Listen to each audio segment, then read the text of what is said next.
بسم اللہ الرحمن الرحیم۔ السلام علیکم۔ تمام تعریفیں اس رب العالمین کے لیے ہیں جو نہایت مہربان اور رحم کرنے والا ہے۔ لاکھوں کروڑوں درود حضرت محمد صلی اللہ علیہ وآلہ وسلم اور ان کی آل پر۔ ناظرین، آپ دیکھ رہے ہیں ڈاکٹر اسامہ کے ساتھ۔ آج اس ولاگ میں ہم پاکستان میں بجلی کی بڑھتی ہوئی قیمت کے بارے میں ڈسکس کریں گے۔ سیاسی حکومتوں کے نقش قدم پر چلتے ہوئے اب نگران حکومت کی طرف سے بھی عوام کو ٹرک کی بتی کے پیچھے لگایا جا رہا ہے۔ بجلی کے بلوں میں ریلیف دینے کے نام پر اجلاسوں پر اجلاس ہو رہے ہیں۔ پہلے اس حوالے سے صرف ایک اجلاس ہوتا تھا جس میں یہ فیصلہ کیا جاتا تھا کہ شہریوں کو بلوں کی مد میں کس حد تک ریلیف دیا جا سکتا ہے۔ یہ اجلاس اب بھی ہوا، لیکن اس میں حقائق جب حکومت کے سامنے رکھے گئے تو یہ بے نتیجہ ختم ہو گیا۔ ذمہ داران کو بات سمجھ آ گئی تھی کہ بجلی کے بلوں میں ریلیف دینے میں ان کا کچھ اختیار نہیں ہے، لیکن پھر بھی یہ کہہ کر وقت حاصل کرنے کی کوشش کی گئی۔ اس حوالے سے جلد دوسرا اجلاس منعقد کیا جائے گا۔ اس کے بعد سے مختلف اعلانات سامنے آ رہے ہیں۔ صورتحال کی ذمہ دار سابق حکومتوں کے وزراء بھی بڑھ چڑھ کر نگران حکومت کو مشورے دے رہے ہیں کہ کسی طرح عوام کو ریلیف دیا جا سکتا ہے۔ یہ سب کچھ اسی طرح چلتا رہے گا اور عوام اپنی قسمت کو روتے رہیں گے۔ ہمارا مشورہ یہی ہے کہ ان اجلاسوں اور اعلانات سے زیادہ امیدیں وابستہ کرنے کی کوئی ضرورت نہیں ہے، کیونکہ جس محنت شاخہ سے ہمارے سابق حکمرانوں نے بجلی کے مسئلے کو اس نہج تک پہنچایا ہے، ابھی اس کے اثرات کم از کم مزید 4 سے 5 سال تک ہمیں بھگتنا پڑیں گے۔ 2027 کے بعد شاید مہنگی بجلی کسی حد تک سستی ہونی شروع ہو جائے۔ ابھی تک اس کا سستا ہونے کا کوئی امکان نہیں ہے۔ نگران حکومت کے اختیار میں صرف اتنا ہی ہے کہ وہ عوام کو دلاسا دیتی رہے کہ فکر نہ کریں، اور یہ کہ حکومت عوام کی مشکلات سے بخوبی آگاہ ہے۔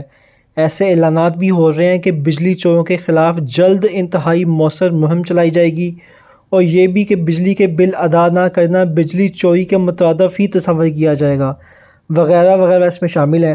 ایسے کچھ اعلانات تو سامنے آ چکے ہیں اور کچھ وقت کے ساتھ ساتھ سامنے آتے رہیں گے۔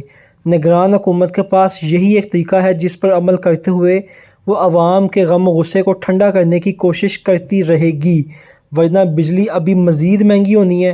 فی الحال بجلی کا یونٹ تقریباً 52 روپے میں مل رہا ہے، اور آئندہ ماہ یہ 90 روپے تک پہنچنے کے خدشات بھی ظاہر کیے جا رہے ہیں۔ سو عوام کو چاہیے کہ حقیقت پسند بنے اور کسی خوش فہمی میں نہ رہیں۔ پی ڈی ایم حکومت کی 16 مہینوں کی شاندار کارکردگی میں سنہری حروف میں لکھا جانے والا ایک کارنامہ مہنگی بجلی بھی ہے۔ یہ وہ مسئلہ ہے جس نے دنوں میں پوری قوم کو سراپا احتجاج بنا دیا، اور آج ہر کوئی بجلی کے بل ہاتھوں میں لیے بے بسی کی تصویر دکھائی دیتا ہے۔ آئی ایم ایف کے ساتھ معاہدے کے بعد ایک دوسرے کو مبارکبادیں دینے والوں میں سے بہت سے اس وقت لندن کی ٹھنڈی اور پرکیف فضاؤں کا لطف اٹھا رہے ہیں، باقی بھی اپنے معمولات میں مصروف ہو چکے ہیں، اور عوام حکومت کے فیصلوں کو رو رہے ہیں۔ طرف تماشا یہ ہے کہ اس مسئلے کے بعد سے ذمہ دار حکومت کے خاتمے کے بعد اب نگران حکومت کو بجلی سستی کرنے کے لیے مختلف تجاویز دے رہے ہیں۔ ایسی ڈرامے بازی شاید ہی دنیا کے کسی اور ملک میں دیکھنے کو ملتی ہو جو ہمارے ملک میں دیکھنے میں آتی ہے۔ ملک میں اس وقت کیا ہو رہا ہے اور یہ کس ڈگر پر چل رہا ہے، کسی کو کچھ سمجھ نہیں آ رہی۔ سب مل کر عوام کو نوچ رہے ہیں اور اپنی تجوریاں بھرنے میں لگے ہوئے ہیں۔ ہر روز کوئی نیا ڈرامہ عوام کے سامنے پیش کیا جاتا ہے۔ قانون اور آئین کو پس پشت ڈالنا اب کسی کے لیے کوئی مسئلہ ہی نہیں ہے۔ کسی کو کچھ معلوم نہیں کہ حکومت کیا کر رہی ہے، ملک کو کون چلا رہا ہے۔ ایسے ملک میں اگر شہریوں کے لیے اپنا پیٹ بھرنا اور بجلی کے بل ادا کرنا سب سے بڑا مسئلہ بن چکا ہے، تو اس میں حیرانی والی کوئی بات نہیں۔ اگر بجلی کی قیمت ناقابل برداشت حد تک پہنچ چکی ہے، تو اب اس میں کوئی شک نہیں کہ اس کی سب سے زیادہ ذمہ دار مسلم لیگ نون اور پیپلز پارٹی پر ذمہ داری عائد ہوتی ہے۔ یہ وہی دونوں جماعتیں ہیں جنہوں نے بجلی پیدا کرنے کے لیے نجی پاور پلانٹس لگانے کے لیے انتہائی مہنگے معاہدے کیے۔ یہ سلسلہ 1994 میں شروع ہوا تھا، اور ملک سے بجلی کی قلت دور کرنے کے لیے نجی پاور پلانٹ سے انتہائی مہنگے منصوبے کرنے کا آغاز ہوا۔ نجی پاور پلانٹ سے کیے جانے والے معاہدوں میں ایسی شقیں شامل کی گئیں کہ ان میں نہ ملک کے مفاد کو دیکھا گیا اور نہ ہی قوم کے ریلیف کی بابت سوچا گیا۔ انہی معاہدوں کے نتیجے میں آج پورا ملک ایک شکنجے میں جکڑا ہوا دکھائی دے رہا ہے۔ ان معاہدوں کی سب سے ظالمانہ شق یہ ہے کہ اگر کوئی پلانٹ کسی وجہ سے بند ہو جائے اور بجلی پیدا نہ کرے تو بھی اسے اتنی بجلی کی قیمت ادا کی جائے گی جتنی بجلی کی خریداری کا اس سے معاہدہ کیا گیا ہے۔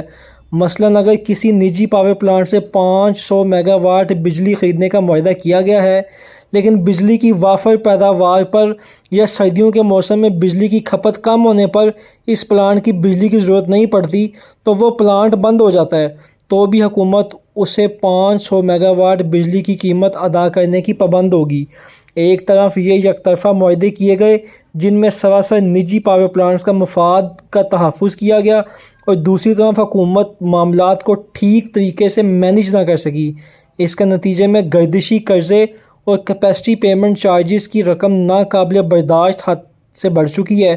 پہلے مختصر گردشی قرضوں کے بارے میں جان لیجئے، یہ کیا ہوتے ہیں؟ ہوتا یہ ہے کہ حکومت پاور پلانٹ سے بجلی لیتی ہے اور دوسری طرف عوام سے بجلی کے بلوں کی صورت میں بجلی کی قیمت وصول کر لیتی ہے، لیکن پاور پلانٹس کو ادائیگی نہیں کی جاتی۔ اس صورت میں رقم جمع ہوتی رہتی ہے اور حکومت کے مسائل بڑھتے جاتے ہیں۔